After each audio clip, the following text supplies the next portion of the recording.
விழுப்புரம் நாகப்பட்டினம் 4 வழிச்சாலை விரிவாக்க பணி நடந்து வருகிறது. அதற்காக மதகடிப்பட்டு, திருபுவனை, திருவாண்டார் கோயில் ஆகிய பகுதிகளில் மேம்பால பணிகள் கட்டி முடிக்கப்பட்டு வாகனங்கள் செல்ல அனுமதிக்கப்பட்டுள்ளன. இந்நிலையில் கண்டமங்கலம் ரயில்வே கேட்டின் இருபுறமும் ரயில்வே மேம்பாலம் கட்டுமான பணி நடந்து வருகிறது.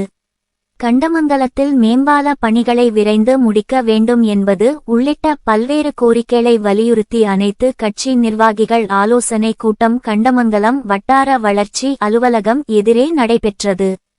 கூட்டத்தில் கண்டமங்கலம், திருவாண்டார் கோயில், கொத்தபுரி நத்தம், பெரியபாபு சமுத்திரம், மருதூர், ரஜபுத்திர பாளையம், பெரியபாபு சமுத்திரம், சின்னபாபு சமுத்திரம், பண்ணக்குப்பம், தென்னல், குப்பம், நவமால், காப்பேர் உள்ளிட்ட பகுதிகளை சேர்ந்த பொதுமக்கள், அரசியல் கட்சி பிரமுகர்கள், சமூக ஆர்வலர்கள் பலர் கலந்து கொண்டனர்.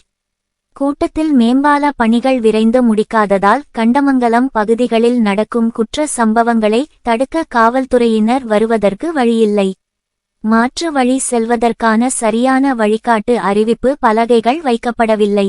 மாற்று வழிபாதைகள், சரியான சாலை வசதி செய்து தரப்படவில்லை. பள்ளி மாணவர்கள் பள்ளி செல்வதற்கு சரியான பாதை இல்லை. அவசர காலத்தில் மருத்துவமனைக்கு செல்ல வழியில்லை.